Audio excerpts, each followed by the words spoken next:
Hey, this is Drew Kaplan, Star Wars Maven. I'm super stoked today to chat about this Star Wars Master and Apprentice, which, as you can tell from the cover art, focuses on Qui-Gon Jinn and Obi-Wan Kenobi, and specifically about their relationship. Now, the title is actually not accidental. It's really the focus of the book, not only the relationship between Qui-Gon Jinn and Obi-Wan Kenobi, but also flashbacks to when Qui-Gon Jinn was the Padawan to Dooku.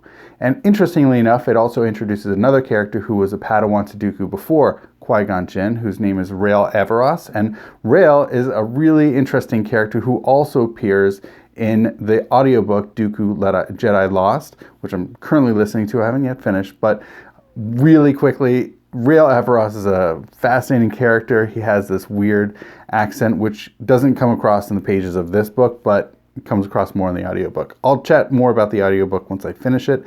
But going back to this, Rael Averross had a Padawan. That relationship didn't go so well. In this book, Dooku had Qui-Gon Jinn and Rael. Those relationships went well. Dooku had a great relationship with Qui-Gon Jinn. And that's something actually in this book that Qui-Gon Jinn himself is internally struggling with, because his relationship with Obi-Wan Kenobi is not going well. In fact, it's really a high likelihood in this book that their Master-Padawan relationship dissolves, right? It comes undone. But as this isn't a spoiler, because we see the Phantom Menace and see how well-oiled their relationship is as Master-Padawan, and how things get sort of put together, as it were, how things work together for this Master and Apprentice. This book really actually sets up a lot of things.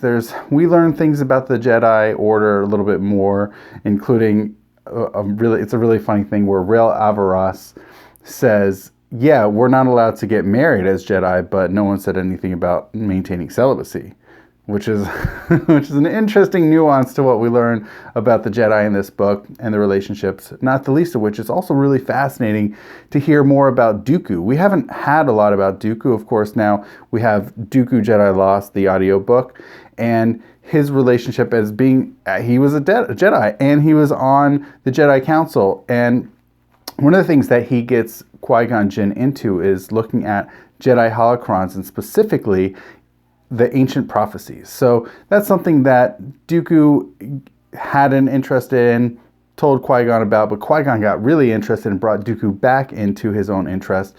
And their prophecies emerged from, basically, it seems like Force visions, because that's what Qui-Gon Jinn in this book ends up having. He has a couple of Force visions, and it's funny because this notion of Force visions also occurs in Dooku Jedi Lost, where Dooku's colleague Sifo Dyas has some of these Force visions. So it's an interesting new concept that in these two, both that audiobook, which I'll talk about at another time, and this book bring into play. Now, it's a fascinating thing, these Force visions and the prophecies, which obviously are great retcon, sort of like prequel ideas into the prequel trilogy.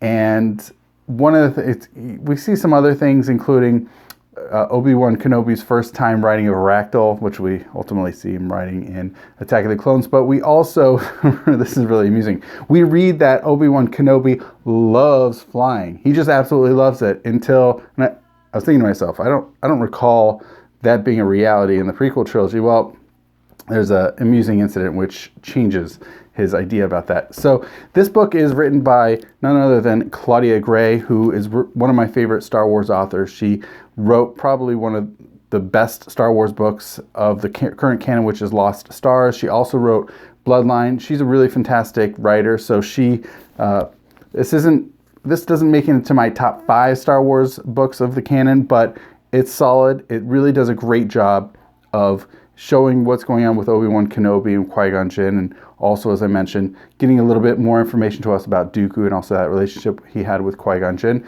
and I greatly enjoyed it. So, I didn't even mention anything about the story, did I? Quickly, the story's there, right? You can read it. I'm not going to go into it, but basically, there's a planet Pijal, there's a Princess Fanry, and Rael Averross is basically the regent to help her along, and Qui-Gon and Obi-Wan have been sent by the Jedi Council, they've been sent out on a mission to help things go smoothly, almost like a trade dispute, right? It sets up a lot of things that we see later on in the Phantom Menace with a young lady right? We see Padme, we see Queen Amidala. So it sets up a lot of things that are very similar to the Phantom Menace. A lot of things of a similar nature there. So it shows that they have experience in dealing with this, which would, you know, be why they were probably sent out to Naboo in the first place. So very enjoyable book. I hope you feel free to check it out, and may the Force be with you.